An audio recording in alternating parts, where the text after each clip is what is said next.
This episode is going to be really interesting if you are on the cusp of going it alone. If you're thinking that next big software idea might just have legs, or if you're in a startup or early stage organization or business and it just is not working, it's not kind of working out as you expected, then my guest today, David Hirschfeld, is going to be able to cast a lot of, sort of opportunity in your direction, a lot of clarity, and hopefully cut through some of the mystique that goes on behind this whole idea of startups. David, welcome to the show. Thanks, Neil, and thanks for having me on your show. I'm really looking forward to chatting with you today. Yeah, likewise. And I think for a lot of people, this is a really kind of hot topic because I know a lot of people get a little tired of, doing the big commute. They get tired of kind of working for somebody else. And there are a lot of people who are about to take the leap. And whilst, these opportunities for some people come once in a lifetime, I think for a lot of us, we've kind of played or toyed with the idea of taking that leap of faith and actually moving to creating a startup, or they have actually taken that leap and then realized it's not as easy as you might first think. What is the state of play right now within kind of the startup field, these early stage organizations? Are they kind of feeling the pressure of the current economy and the uncertainties of political climate? How are things kind of playing out from your perspective? Yeah, this is probably one of the best times. Oh, well, it's the best of times. It's the worst of times. It's one of the best times to consider starting a software company because it's much faster to develop products. And there's so much excitement around AI and all of the capabilities that it brings. But it's also the worst of times because the state of the art is accelerating so fast. And so the idea that you can develop products quickly, that business is, or that capability is just increasing on a monthly basis in terms of what's possible. So if you have an idea for a startup, in my mind, you should rush to try to get started on building that product, or at least on securing your customers in that market, because the market will change fairly quickly because of all the new capabilities. Yeah, interesting times, isn't it? In so many ways, and I guess as soon as we, start this conversation with the whole idea of speed to market, inevitably some people are going to be thinking, oh, well, that's good. So I can cut some corners. I don't have to worry about the old ways of setting up a business. I can just go for it. And, oh, yeah, my life's going to be easy. It probably isn't as simple as that, though, is it? A lot of the old business paradigms and methodologies have still got to apply, surely. They do. It's just compressed is all, but it's not shortcuts. So, for example, you still have to have product market fit. You still have to be able to identify the early adopter niche and confirm that they'll pay for your product. You still have to design and develop the product, and you have to develop one that people want to use and will continue to use once they start engaging with it. So none of that's changed. I don't know that any of that will ever change. You have to have good business practices from a financial perspective. You have to make sure that you've got the money to go forward with your business, and you want to have enough so that if you have to pivot, you have enough cushion to be able to make those pivots. And all startups have to pivot. There's, it's the 1 in 1,000 maybe that gets it right the first time.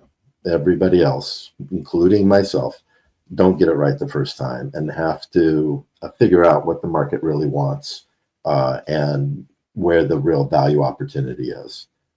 It's kind of the whole approach that I created because I've watched so many startups fail. So I've spent the last 35 years in software, and I've had my own startups that I've been successful with, both successes and failures. And then 17 years ago, I started Techies, and I've worked with over 70 startups during that time. And a couple of them very successful, but the vast majority of them failed.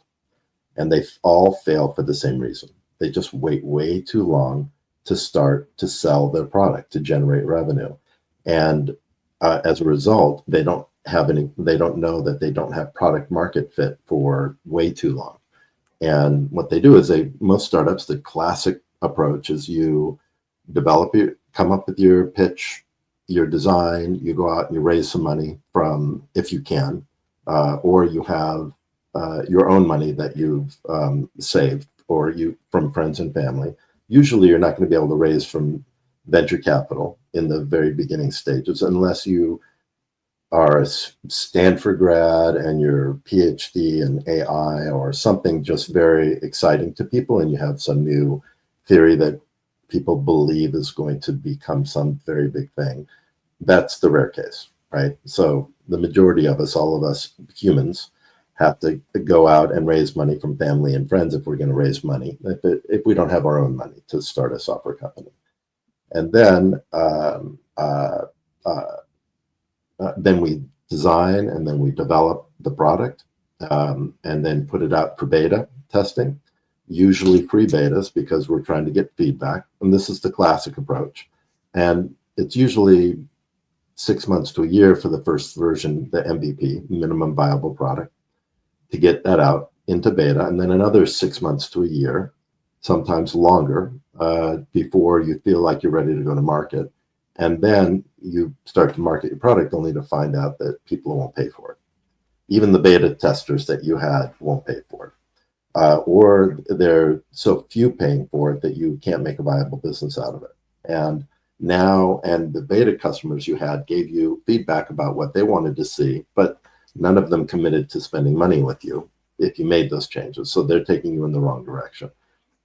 This is just very classic. And 95% of software startups fall into this category. And then you have to pivot. And now you've got a product you've developed, which costs a lot of money. And it's expensive to now pivot, which means rewriting parts of your product. And that's risky because once you pivot, then you have to go out and test it again to see if people will buy it. So this is the 3-4 year cycle of just basically spiraling down and not having enough money to pivot enough times to finally find product market fit before you end up just exiting the business. This is why I created the launch first methodology, because I realized there's a better way of doing this. It's harder up front, but it's much easier once you find product market fit, which you can do in 3 or 4 months instead of 3 or 4 years. What we do is, and this isn't a new concept. I don't think other people have formalized it, but it's based on the lean startup ideas, but taking it one step further and building the marketing engine, your marketing stack, doing all the niche analysis, understanding who that early adopter is, what problem they need solved, and how much they perceive that problem impacts them, and how much it costs, 2 different numbers for that because of that problem, how much they're spending. And so that if you talk to them about that problem because the perceived impact is really high, they're going to lean forward and say, can you fix my problem? Because they really want it solved, because they perceive that it really impacts them a lot. And if the cost is high, you can charge a lot.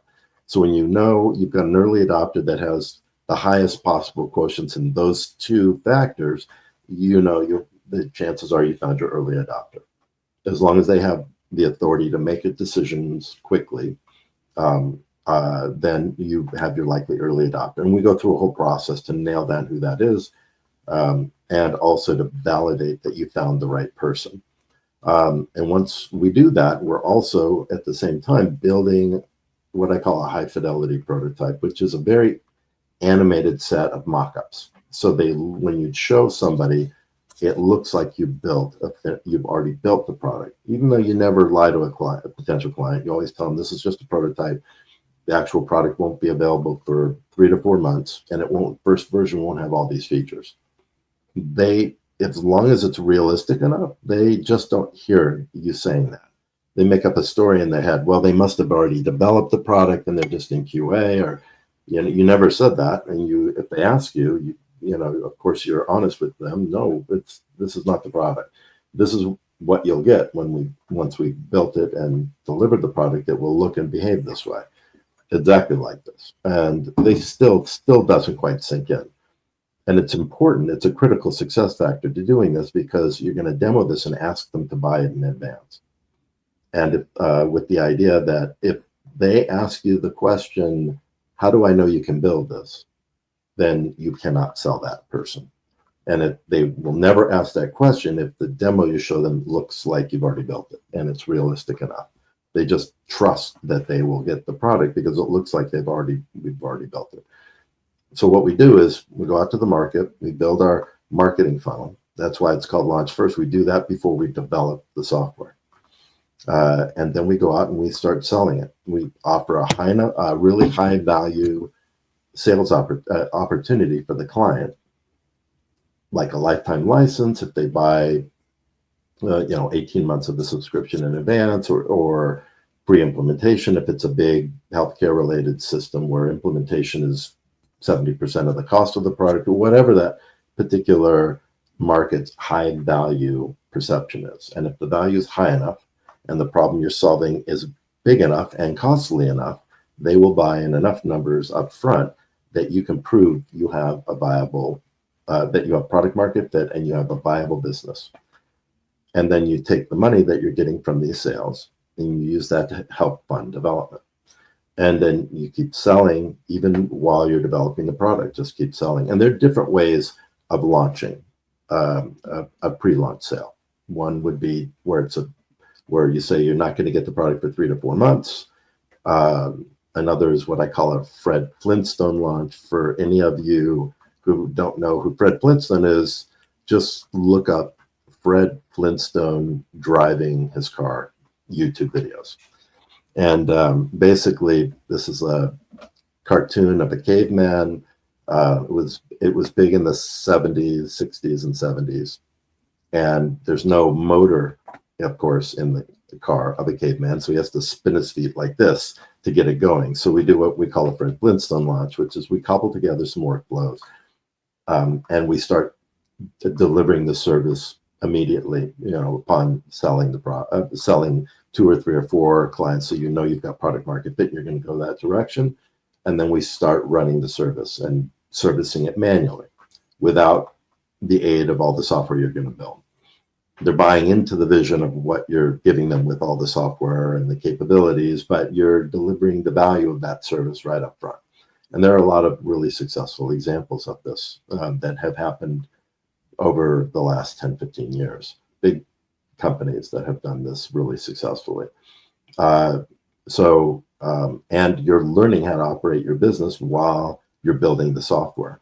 You just go at the sales slowly enough so that you can still handle the capacity until the software's in place and can start to automate everything. So that's another way of doing a launch first type of launch. Anyway, and the idea is, let's say nobody is buying the product in this pre-launch scenario, which is taking you 3 months to get to, not 2 or 3 years. Now we pivot, which is quick and easy because we're pivoting a prototype, not software. They can pivot.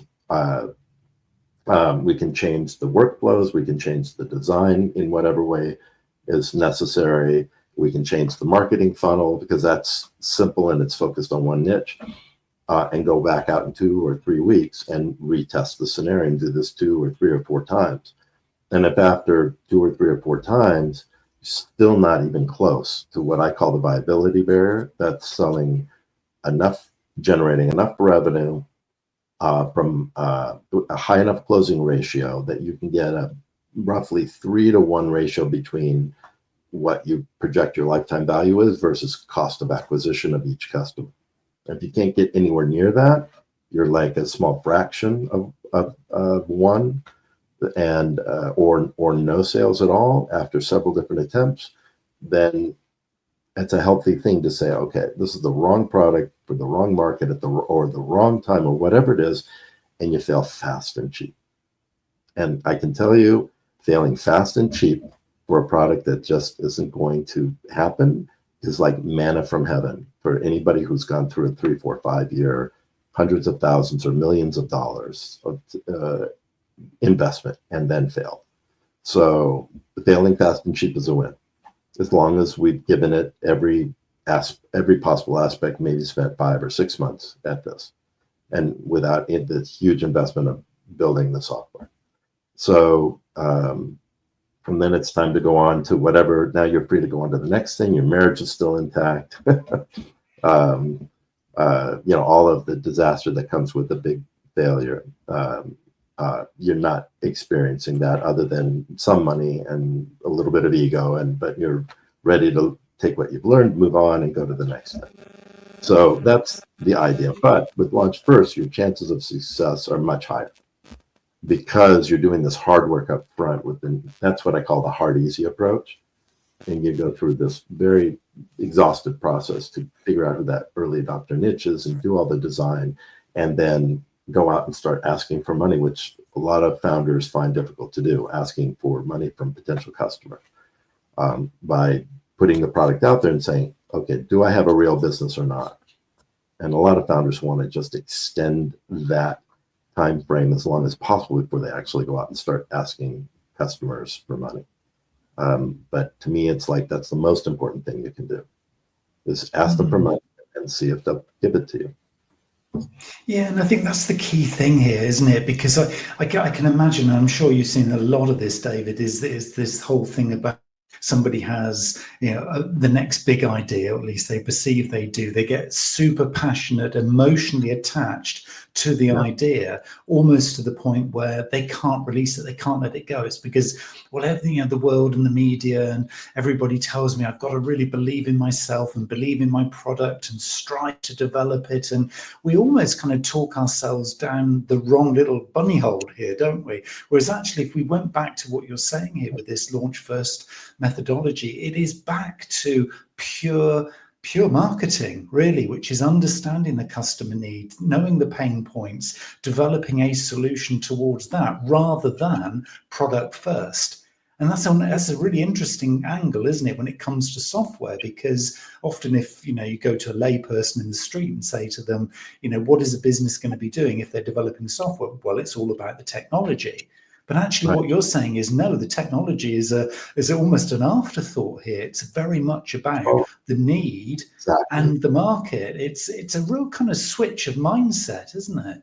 Well, what I find is that founders, the successful founders, which they're few and far between, the successful founders are the ones who love the problem that they're solving, and they love being in front of potential customers, learning about their problems.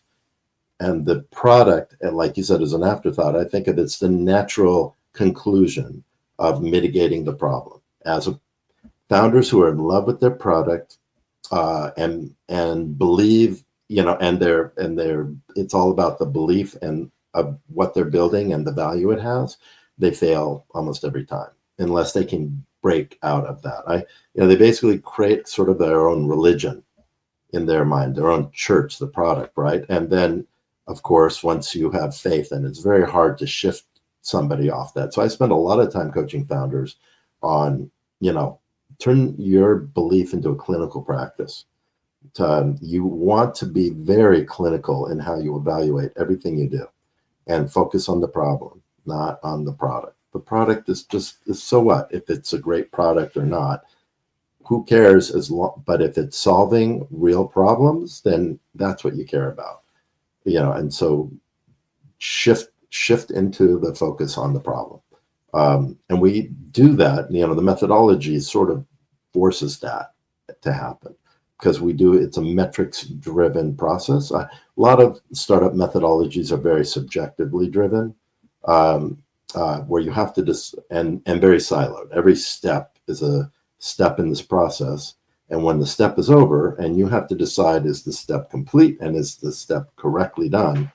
And that's why I say subjective, and it's siloed, because once that step is done, you're done, and you move on to the next step in this process. And Launch First is not quite like that, because Launch First requires a very sophisticated scoring system for each of the things that you're doing, so that you end up having metrics that indicate which which niche is the one to focus on, which is the early adopter, even like discovery interviews. We don't do formal discovery interviews the way that most methodologies do, because I find that when you do discovery interviews, you're asking questions of stakeholders in different niches, and you're getting different feedback, and you're not correlating it properly. And very often you're asking the wrong kinds of questions because you're asking about your product as opposed to asking about the problems that they're struggling with and how did they address those problems, and why are those problems such a big problem or not a big problem. So what we do is we break it down into a matrix where across the top of the matrix is all the different niches that somebody can potentially market their product to. And I have my own methodology for what makes a niche, which I won't go into here, but we want to know that's really a niche, right? And then, and some people think that they've got 3 niches, end up having 30 niches when we finish the breakdown, because you want them pretty tight. And then we go down the other axis with problem statements. And by problem statements, I mean like root level problem. The problem that when you say that problem to a specific niche, they feel like their survival is at stake. That's the type of problems we're looking for. That problem is painful and scary, and they need it to disappear. And then we score that matrix, all of the intersections between the niches and all the problems, to figure out who has the highest impact on one sheet, and then on the second sheet, who has the highest cost.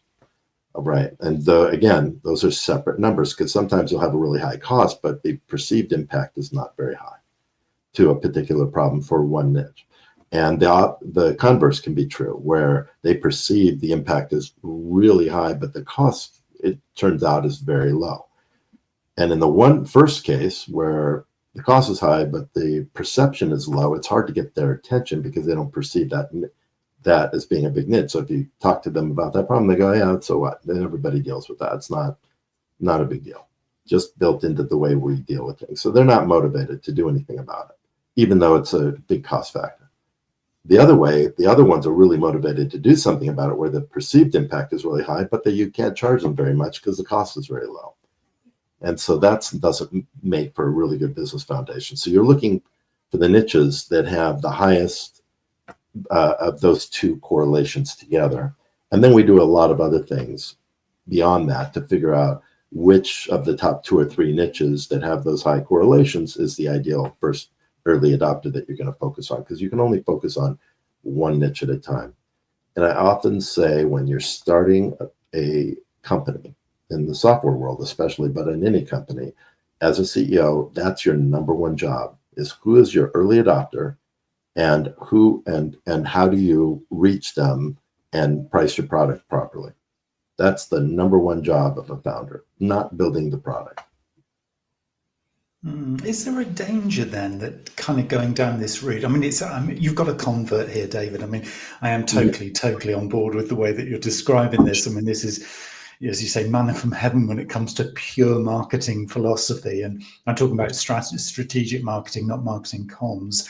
It just sounds absolutely ideal. But what happens, though, when somebody has the big dream? Okay, I'm going to do this. I think I know what the software solution is, or I think I know what I might like to be developing. And then they go down this approach. They identify the early adopter. They identify those pain points that they can solve. But then the solution is something completely a million miles away from what they thought they were going to be developing as a business. Doesn't that put them in a slightly awkward position? Because then, do they have the choice? Could they then just go down the pure, well, I'm going to do it anyway? Or are you then kind of almost forced to find a way of solving that problem? Because it could be a completely different mindset, a completely different product or service that you identify going down this route, couldn't it? It could be. Oh, yeah. And I wouldn't say it always is, but it often is different than what they thought. And sometimes it's wildly different, just like what you were saying. So this has to do with how healthy is your ego. So a founder with really healthy ego and recognizes that what they wanted to do wasn't what the market needs, and they shift.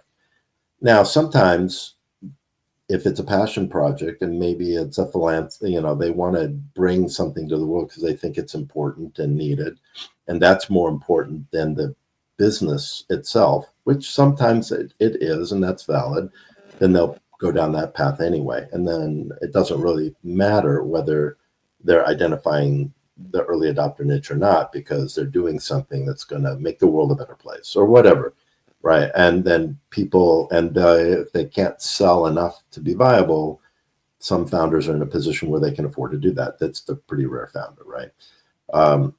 But most of the time, and it does happen where they just don't really want to look at the reality, and they just want to go down what they think the market needs because it feels good and it's fun to build this dream, right? And then they fail. So that's choices that founders get to make, right? That's why we're founders. You get to make the wrong choice. You're empowered to make the wrong choice. And if you make enough wrong choices, one of them will be right. And if you have the wherewithal to survive all those wrong choices, then and get to the right choice, then you'll find a path to success as well. And some founders, that's how historically most founders have found their way to a successful, path. They get investment, they get people excited, they're very charismatic, they're able to, once they launch their product, they're able to draw investment in, and they are able to survive the market shifts and their shifts in their product in the market until they find a path that they can start to build on. That's just a hard way to do it, hard and expensive way to do it though. There are easier ways to do it.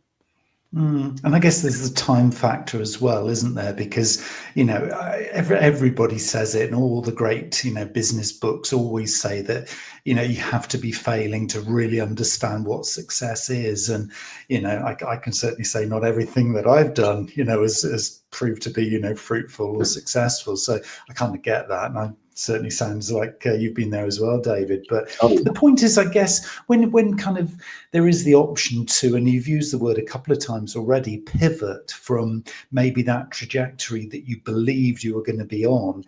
Pivoting, I guess, if you've got the right sort of infrastructure, maybe you've got a little bit of investment left, you've got a hope, and you've still got some energy and some passion, pivoting could be quite a good thing, couldn't it? Oh yeah, I mean, if you're not on a path, a path that to build a viable business, and you've got a product with a viable market that you've proven you've got product market fit, you have to pivot, because otherwise you're spending money, you're in the red forever. And unless you have endless financial resources, then you're going to end up one day having spent it all and having to close shop. So pivoting is even if you find product market fit early on, you still will probably end up having to make many pivots in your business. They just won't necessarily be complete pivots. They may even be complete pivots if it turns out a competitor comes along once you get started and changes the market under your feet. That's rare that happens after you've already found a path where it's just totally shifted out from underneath you in the early days, but it can happen. And in that case, you're going to have to pivot too. So pivoting is just the way of life. Even if you're successful for a long time, markets just shift over eventually. And if you're not, again, if you're focused on the problem and you spend a lot of times with your customer, you'll see those shifts in advance and start to redirect your business in the right direction. I mean, we've seen this happen with Microsoft over and over again, for example.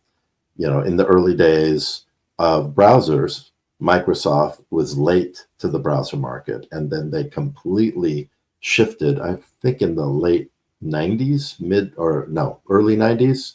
There was a product called, not Explorer, I can't think of what the name of that product was, the first major browser.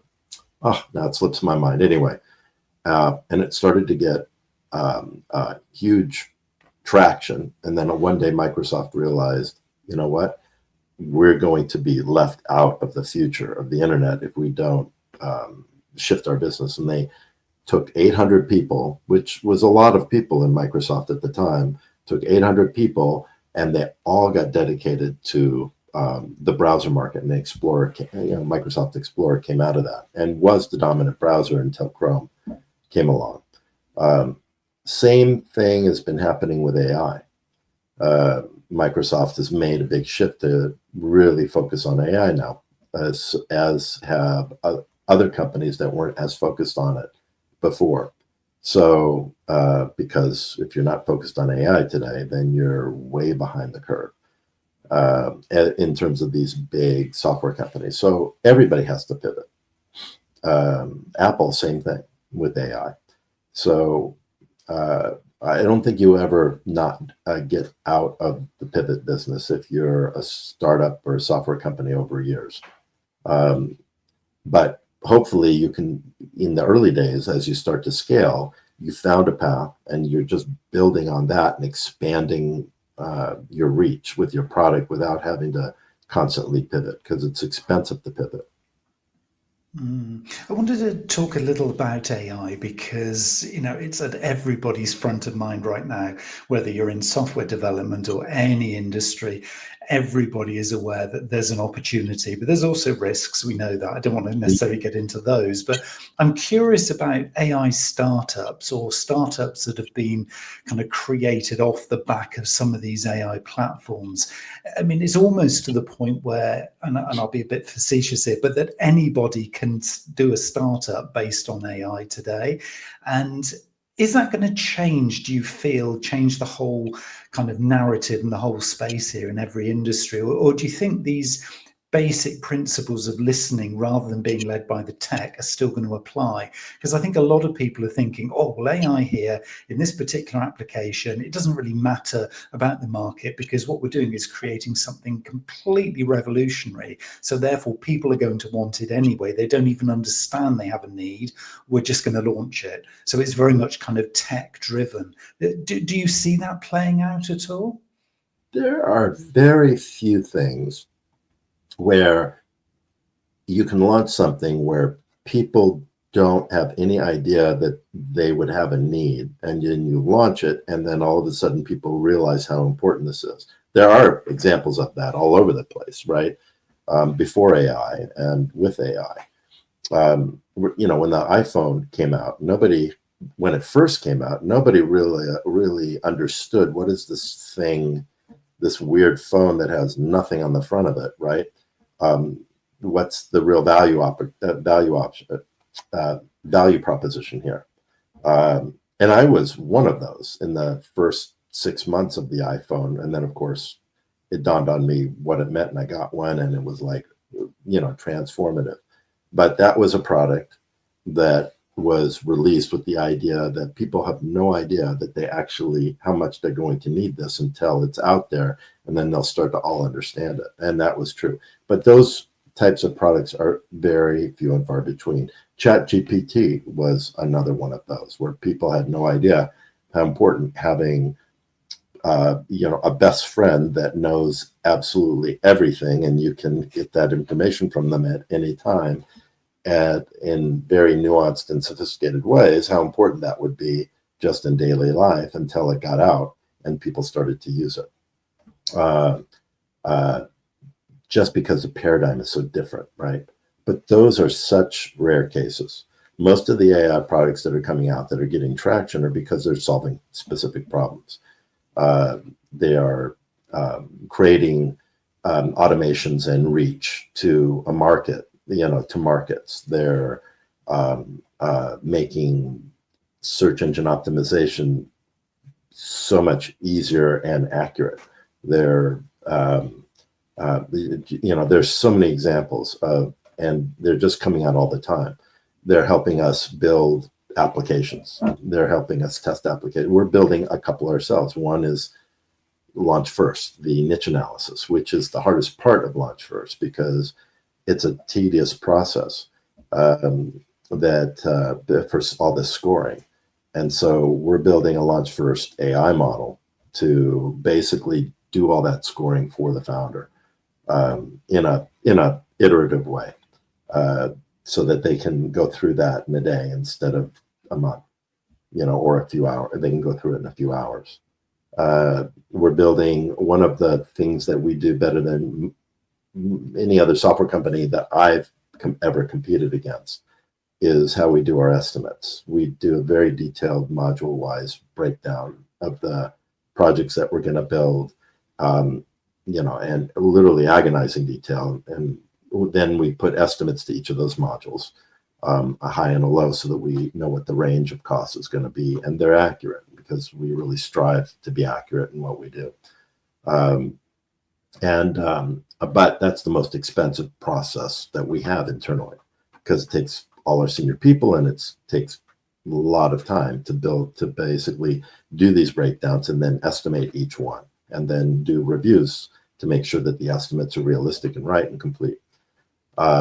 So we're building an AI model that mimics our estimating process, and will generate those, which is both of these things will turn into SaaS products.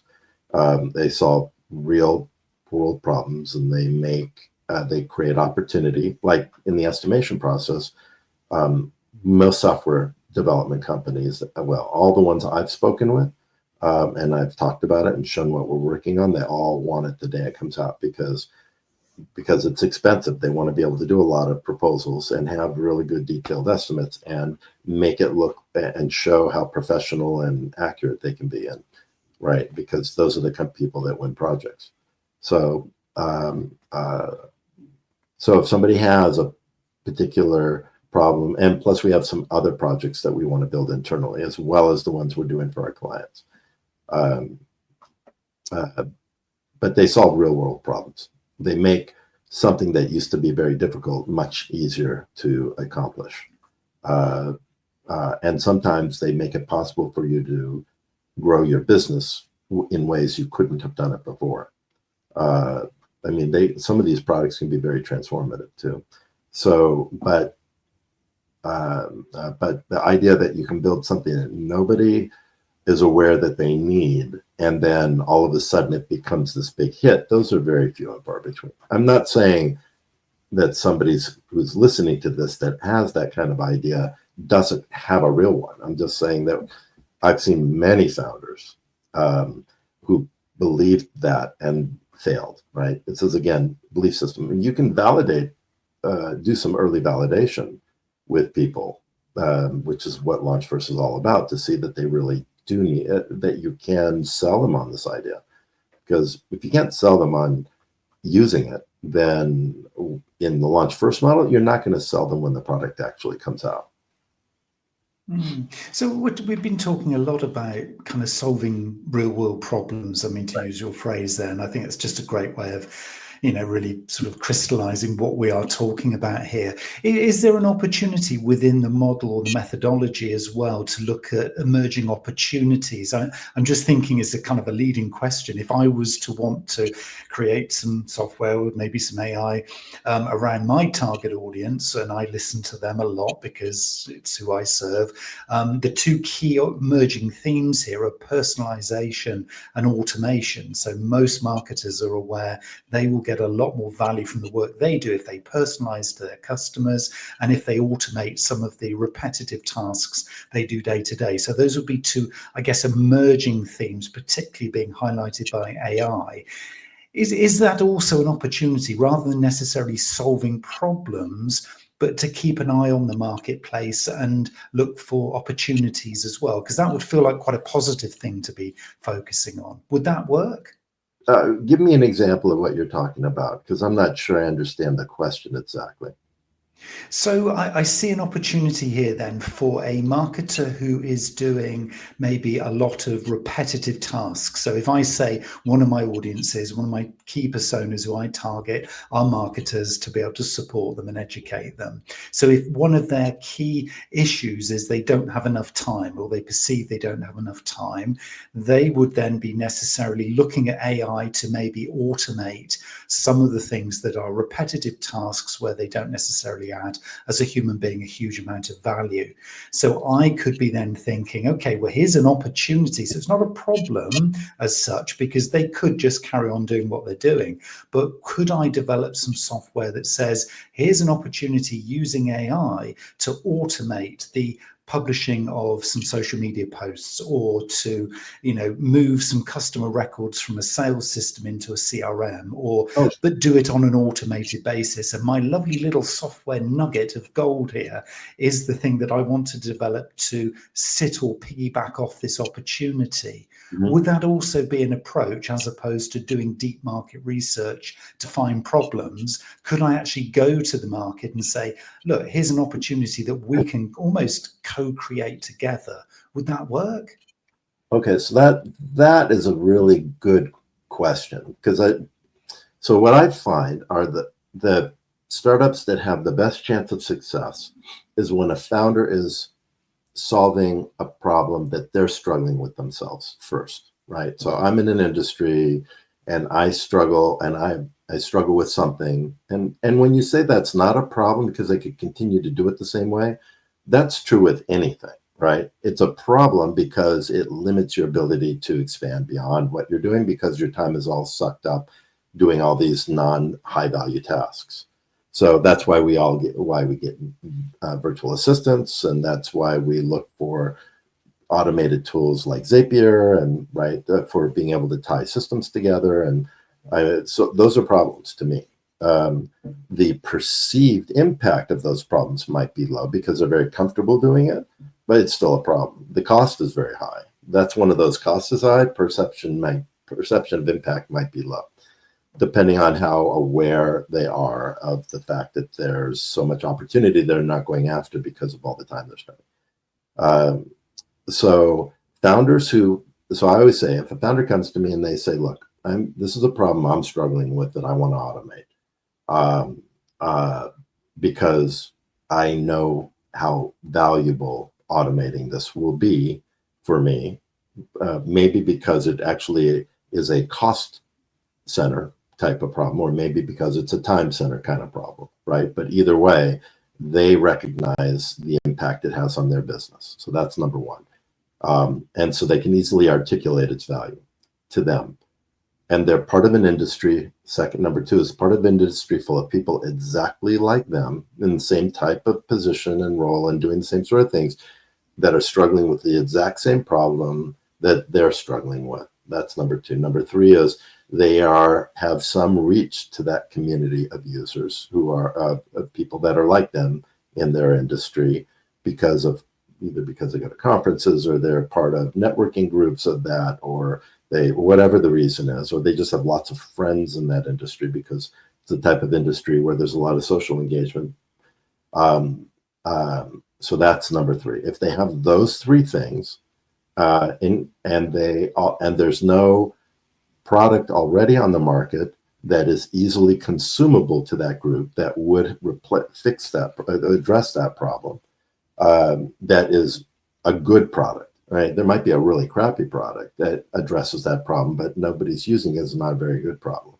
But there may be some really good products in the market that handle that. Like, for example, let's say somebody wants me to build them some AI chatbot that they can use and have a multi-tenant situation where they can now implement it in each of their different clients, each with its own AI intelligence for that particular client. And they want to solve that problem. But there's already a product on the market that does 90% of what they want, and it's fairly inexpensive, and it's really well built. That would not necessarily be a good niche to start, unless you just have really broad reach into, or you have captive clients already that you can market this to. So you don't have to worry about the competitive products coming around and eating away at you. And if you have all those ingredients, and that isn't that competitive product, or it's not consumable because it's marketed to enterprise and it's at a price point that just is out of reach of your market, then you're 50% of the way there already in terms of being able to prove product market fit. then launch first is pretty easy to get people to start to buy into it. So I think that's what you were talking about, right? So you're solving your own problem because you know that other people like you are struggling with the same thing. And usually, if most of the people you know that are doing the same thing you're doing are all struggling, there isn't a good consumable product available, or it's so new nobody knows about it. So there's a little market research that goes into figuring out who the competitors are. Those are the best founders. Those are the best founders because they really understand the problem. Yeah. Yeah, and I think what you're doing here, David, and I think this is just so great for the audience, and I'm sure there's a lot of people kind of nodding here and saying, I just need to talk to David because he kind of gets the situation that we're in here. I think there's a lovely kind of practicality over the way you're describing this, because I think what you're saying is very consistent, but it just feels like there's almost different colors or flavors of the same thing applying pretty much everywhere.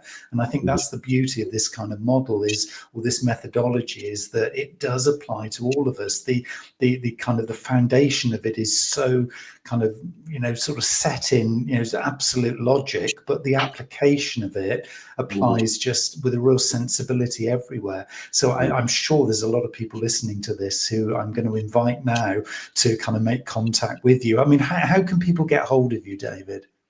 Thank you. Well, as you can see, there's my email in the signature, so you can email me. My LinkedIn, which I'm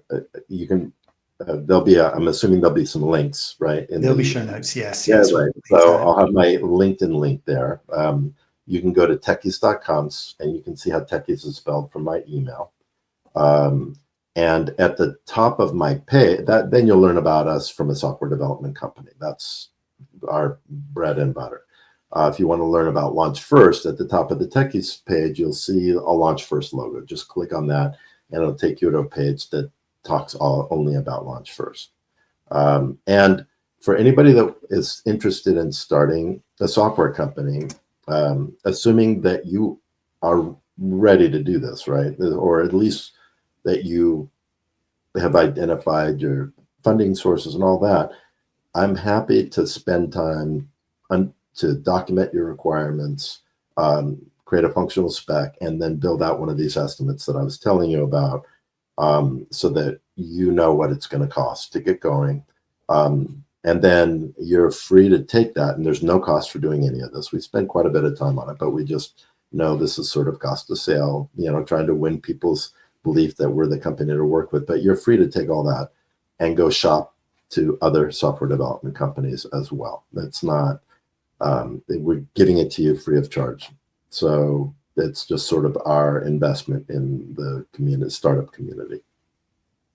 Which is wonderful. And I thank you on behalf of the community, because, I think if more providers like you and experts in your kind of position were able to do similar, the world would be such an easier and more productive and positive place. So, I really thank you for your approach here, David. It's refreshing. I love the fact that it's based on, solid kind of, strategic marketing principles, and it just makes sense, which is what I love.